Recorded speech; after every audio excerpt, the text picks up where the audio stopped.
నిన్ను రామ్ గోపాల్ వర్మ గారు మణిరత్నం గారు ఇద్దరు పాడు చేశారు సార్. మా జనరేషన్ ఎవరిని అడిగినా ఈ రెండు ఆన్సర్ పాడు చేశారు. పాడు చేశారు కదా sir. They gave us the power to dream. They gave us a passion. They gave us a fire that still burns today. I don't think like నాలాగా 80s 90s లో పుట్టే వాళ్ళు ఎవరిని అడిగినా వీళ్ళిద్దరి ఇన్ఫ్లుయెన్స్ వాళ్ళ మీద లేకుండా అయితే ఉండదు సార్. ఐ థింక్ దేవర్ ఆ టైంలో మణిరత్నం గారి లాగా cinema classy love story or ఏదైనా సరే, లేకపోతే ఇటువైపు రామ్ గోపాలం లాగా అంత ఒరిజినల్గా I think a generation of directors were inspired and influenced by these two directors. So అవును, దానిలో డౌట్ లేదు సార్. ఇంకా ఈయన రామ్ గోపాల్ వర్మ గారు అయితే ఇంకా more reachable to the masses.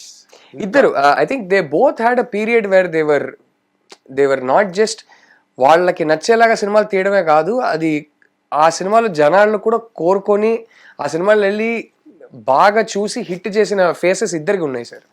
Like మణి గారు మీరు చూసుకుంటే ఆయన 80s లో తీసిన సినిమాలు అందరు ఏం చెప్తారంటే పెద్దగా ఆడలేవు, అప్పుడు ఆడలేదు అప్పుడు ఆ సినిమాలు. కానీ ఇప్పుడు మీరు చూసుకుంటే తమిళ సినిమాకి ఒక ఐడెంటిటీ, తమిళ సినిమా క్లాసిక్స్ అంటే ఆయన 80s లో తీసిన చాలా సినిమాలు చెప్తారు. నాయకన్ గాని మౌనరాగం గాని చాలా సినిమాలు చెప్తారు. బట్ మీరు 90s మణిరత్నం చూసుకుంటే సార్ అన్ని బాక్స్ ఆఫీస్ లో కూడా పెద్దగా డబ్బులు చేసిన సినిమాలు. మీరు ఆల్మోస్ట్ ఒక Anjali was a box office hit, ఆ బడ్జెట్ లో తీసి పెద్ద ప్రాఫిట్ చేసిన సినిమా. మళ్ళీ మీరు బాంబే, రోజా ఇవన్నీ చూసుకుంటే ఆల్ ఓవర్ ద కంట్రీ ఆడిన సినిమాలు. అంటే రోజా ఒక రకంగా probably Roja and Shiva were the first pan Indian movies అని చెప్పొచ్చు. ఎందుకంటే శివ నాకు గుర్తుంది, నేనైతే జంషెడ్పూర్ లో సమ్మర్ హాలిడేస్ లో ఉన్నప్పుడు శివ అక్కడ చూసా. హిందీలో ఆ సినిమా హిట్. తమిళ్లో డబ్ చేసి ఉదయాన్ని రిలీజ్ చేశారు. తమిళ్లో ఉదయ అనే సినిమా హిట్, తెలుగులో హిట్. సో ఒక రకంగా చూసుకుంటే Roja and Shiva were probably the first pan Indian movies. So they both had a phase in their career where they were not just original exciting filmmakers, they were also very commercial and commercially successful filmmakers. అంటే బాంబే అప్పట్లో ఎన్ని కోట్లు చేసిన cinema sir. అసలు హిందీలో hit, తమిళ్లో hit, ఇటు తెలుగులో హిట్. సో అంటే ఇప్పుడు అంటే చిన్నతనం అంటే తెలీదు ఎవరు తీశారు, but it's a new excitement, కొత్తగా అనిపించడం ఏవో రెగ్యులర్ గా.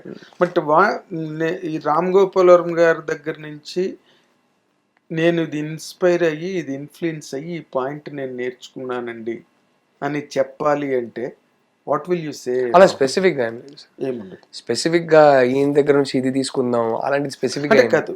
ఆ యాంగిల్, వాళ్ళ క్యారెక్టరైజేషన్స్, లేకపోతే కెమెరా యాంగిల్స్, లేకపోతే సౌండ్, ఇద్దరు ఆ వాటిలన్నిట్లోనే ఒక కొత్త న్యూ లీజ్ పట్టుకొచ్చారు. ఖచ్చితంగా. నాకే తెలియకుండా ఎక్కడో నా గ్రామర్ మీద వాళ్ళ ప్రభావం ఉంటుందనే అనుకుంటున్నాను నేను. బట్ కాన్షియస్ గా అయితే ఎప్పుడు ఏ ఒక్క director, because after that I started watching so many movies sir and I fell in love with so many directors. ఆ ట్రిగరింగ్ పాయింట్ అనేది ఆయన తీసిన శివ, ఈయన తీసిన నాయకన్. బట్ ఆ ట్రిగరింగ్ పాయింట్ తర్వాత వాళ్ళిద్దరే కాదు sir, I consumed so much cinema from across the world, from different kinds of directors. అన్ని లోపలికి వెళ్తాయి సార్. అది ఏ షేప్లో ఏ రూపంలో ఇన్ఫ్లుయెన్స్గా బయటికి వస్తుందని నాకే తెలియదు. బట్ కాన్షియస్గా అయితే ఈ డైరెక్టర్ లాగా ఇది చేయాలి, ఆ డైరెక్టర్ ఇది చేయాలని ఎప్పుడు నేను ట్రై కూడా చేయలేదు.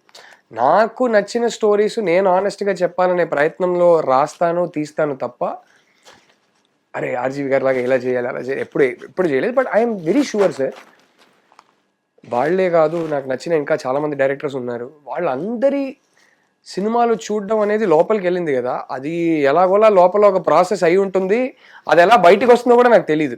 ఎగ్జాక్ట్లీ. సో అదైతే ఉంటుంది సార్, చూడకుండా ఎలా నేర్చుకునేదే వాళ్ళ సినిమాలు చూసి. యాజ్ యూ సెడ్ నౌ, ఆ ఇన్ఫ్లుయెన్స్ అన్నది ఏ రకంగా జనరేట్ అవుతుంది, ఎక్కడ కనెక్ట్ అవుతుంది, అది ఎలా ఎగ్జిక్యూట్ అవుతుంది కూడా తెలియదు, మనకే తెలియదు. సబ్లిమినల్ లెవెల్ సార్, అది subliminal level. That's for sure. ఇప్పుడు తర్వాత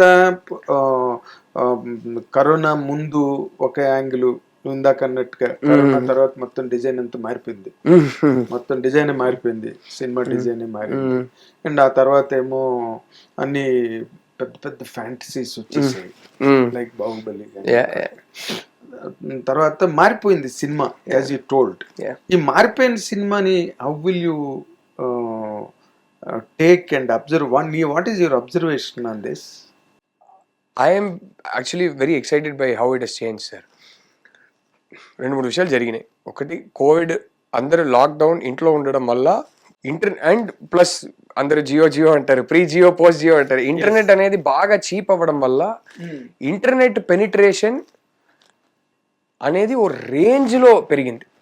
అసలు అంతకుముందు 2%, 3% అర్బన్ సెంటర్స్లో ఉన్న ఒక ఇంటర్నెట్ పెనిట్రేషన్ అనేది ఇప్పుడు హార్ట్లాండ్లో బాగా పెరిగింది. ఇప్పుడు ఆ ఇంటర్నెట్ పెనిట్రేషన్ పెరగడం వల్ల everybody's exposure to cinema from around the world has increase sir. నేను కొన్నిసార్లు చిన్న టౌన్స్కి వెళ్తే కూడా నేను చూస్తున్నా, వాళ్ళు ఫోన్లో కొరియన్ సినిమాలు కానీ మలయాళం సినిమాలు కానీ తెలుగులో డబ్బింగ్ చేసి ఓటీటీలో పెట్టింది చూస్తున్నారు. సో ఎక్స్పోజర్ అనేది జనాలకి బాగా ఓపెన్ అప్ అయింది sir. And I feel it is a great time to start making films again trusting the script.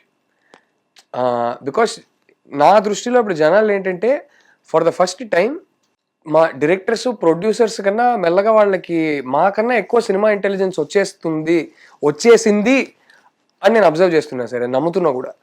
మాకన్నా బెటర్గా వాళ్ళకి అండర్స్టాండింగ్ వచ్చేసింది. అంటే అసలు కొందరు మాట్లాడుతున్నది ఇప్పుడు స్క్రీన్ ప్లే గురించి, ఎక్కడ డిప్ ఉంది, ఆర్క్ ఏంటి, ప్రొడక్షన్ డిజైన్ గురించి, విఎఫ్ఎక్స్ క్వాలిటీ గురించి వాళ్ళు ఎంత డీటెయిల్డ్గా మాట్లాడుతుంటే I feel like it is actually we need to buck up. We can't keep giving them films where it is not even to their intelligence level అనేది నమ్ముతున్నా సార్. సో దానికి ఇప్పుడు మనం అందరం ఎలా రియాక్ట్ అవ్వాలో నేను ఆ ప్రాసెస్లో ఉన్నా, అర్థం చేసుకోవడానికి ట్రై చేస్తున్నా. బట్ నేను ఒకటైతే ఎప్పుడు మార్చాను సార్, ఏంటంటే ఈ సిచ్యువేషన్కి, ఈ ట్రెండ్కి, ఈ ఈరాకి, ఈ ఆడియన్స్కి మనం కథని మార్చుకోవాలనేది అయితే చేయను సార్. వచ్చే కథ ఆర్గానిక్గా ఎక్కడో ఒక ఆనెస్ట్ థాట్లో నుంచి రావాలి. ఆ కథని ఫస్ట్ డెవలప్ చేయాలి. డెవలప్ చేసిన తర్వాత ఈ సర్కమ్స్టాన్సెస్కి, ఈ ఆడియన్స్కి ఇది వర్కౌట్ అవుతుందా అని చూసుకోవాలి తప్ప, కథ డెవలప్ చేసేటప్పుడే ఆ థాట్ ప్రాసెస్ వచ్చేస్తే ఒక రకమైన కరప్షన్ వచ్చేస్తుంది సార్. అదైతే మార్చాను సార్. కథ ఫస్ట్ రెడీ చేసుకుందాం, ప్యూర్గా ఆనెస్ట్గా మనం ఎలా చెప్పాలనుకున్నామో అది రెడీ చేసుకుందాం. ఇప్పుడు ఇది ఈ టైం పీరియడ్కి, ఈ మార్కెట్కి వర్కౌట్ అవుతుందా లేదా అని చూసుకుందాం. బట్ వర్కౌట్ అవుతుందంటే అది ఏ మార్పు లేకుండా అలాగే తీయాలి. వర్కౌట్ అవ్వదంటే అసలు తీయకూడదు. So this is how I see it. అంటే ఇప్పుడు నీ గర్ల్ ఫ్రెండ్ వర్కౌట్ అవుతుందని నీకు గట్టి నమ్మకం ఉందా రాదు సార్? ఆ నమ్మకం లేకపోతే అందరూ దిగి.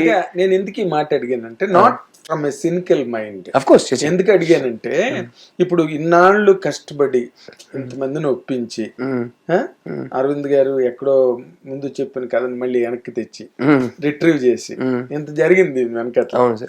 Just not it is not ఏదో ఇందాక నువ్వు చెప్పినట్టుగా 2.5 నెలల్లో సెట్కి వెళ్ళిపోయండి అన్న ఇంత ఈజీ కాదు ఇది. దీనికి ఒక చిన్న బ్యాక్గ్రౌండ్ ఉంది. సో ఇవన్నీ చేసుకుని ఇవన్నీ ఇప్పుడు నువ్వు ఇందాక internet, dip, arc, production values ఇవి మాట్లాడుతున్నారు ఆడియన్స్, యూ నీడ్ టు బక్అప్ అన్న మాట అన్నావు. ఆ ప్యారలెన్స్ లో నేను అడిగాను, how will this film tomorrow will stand in the eyes of the audience? I feel it will sir. గట్టిగా నమ్ముతున్నా. నేను ఒకటేం నమ్ముతున్నానంటే సార్, ఇది నేను అబ్జర్వ్ చేసేది, ఇది కరెక్టా రాంగా నాకు కూడా ఇంకా తెలీదు. బట్ నేను అబ్జర్వ్ చేసే వరకు నేను ఏం చూస్తున్నానంటే, ఇది మీరు చాలా చోట్ల వినుంటారు ఈ మాట, జనాలు థియేటర్కి రావడం తగ్గిపోయింది, రెవెన్యూలు తగ్గిపోయినాయి. వినడం కాదు, ఎదురుగుండా కనిపిస్తుంది వినడం ఏంటి. ఎగ్జాక్ట్లీ. దానికి రకరకాల రీజన్స్ ఉన్నాయి, 4 వీక్ విండో, ఇవన్నీ ఉన్నాయి సార్. బట్ నేను ఒకటేం అబ్జర్వ్ చేస్తున్నానంటే, ఈ ఇంటర్నెట్ పెనిట్రేషన్ వల్ల ఇప్పుడు ఓటీటీ ప్లాట్ఫామ్స్ అందరికీ యాక్సెసిబుల్గా ఉండడం వల్ల మన ఫింగర్ టిప్స్లో ముందులా కాదు. ఒక సినిమా మీరు చూడాలనుకుంటే ఆ శాటిలైట్లో మీకు కన్వీనియంట్ టైంకి వచ్చేంత వరకు మీరు వెయిట్ చేయాలి, లేదా డివిడీనో క్యాసెట్నో వెళ్ళి తీసుకొని రావాలి. అపాయింట్మెంట్ వ్యూయింగ్ ఉండేది. ఈ సినిమా చూడాలంటే ఈ టైంకి నేను ఫ్రీగా పెట్టుకోవాలి అని అపాయింట్మెంట్ వ్యూయింగ్ ఉండేది.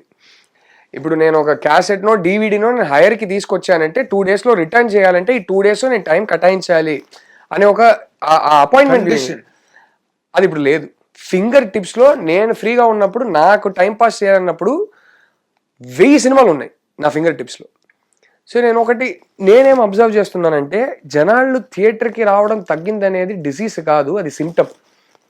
నా దృష్టిలో మనం పెట్టే టీజర్నో ట్రైలర్నో చూసి జనాళ్ళకి, అరే ఇది నేను ఒక 100 సినిమాలో చూసిన ఫ్లేవరే ఉంది అదే సినిమాలో ఉంది అనే ఫీలింగ్ వస్తే, ఇప్పుడు నేను కష్టపడి ట్రాఫిక్లో ఇంత డబ్బులు పెట్టి పాప్కార్న్ కొని ఈ సినిమా చూసే బదులు, ఇప్పుడు ఇదే టైప్లో ఇదే ప్యాటర్న్లో వచ్చిన 100 సినిమాల్లో చాలా సినిమాలు నాకు ఆల్రెడీ ఇష్టమైన సినిమాలు, అవి మళ్ళీ చూస్తే నాకు ఖచ్చితంగా సాటిస్ఫాక్షన్ ఇస్తాయని నాకు గ్యారంటీ ఉంది.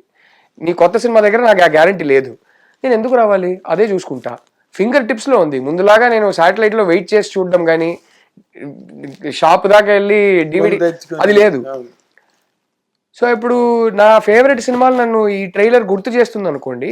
హిట్ టీవీ యాప్, ఇందులో short news, live news, entertainment shows, movies, digital magazines తో పాటు మీ జిల్లా వార్తలను కూడా ఫ్రీగా చూడొచ్చు.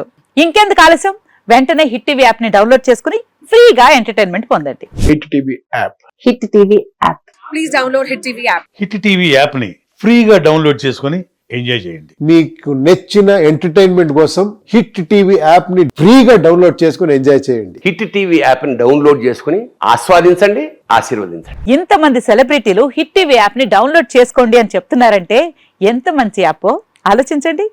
అమెరికా అమెరికా అమెరికా అమెరికాలో చదవాలనుకునే వాళ్ళకి విశ్వసనీయమైన పేరు మన శౌర్య కన్సల్టెన్సీ. UK లో 1 year masters. UK లో 1 year masters. 2 years work permit up to 5 years visa. Contact Saurya Consultancy. Contact 89851 89851.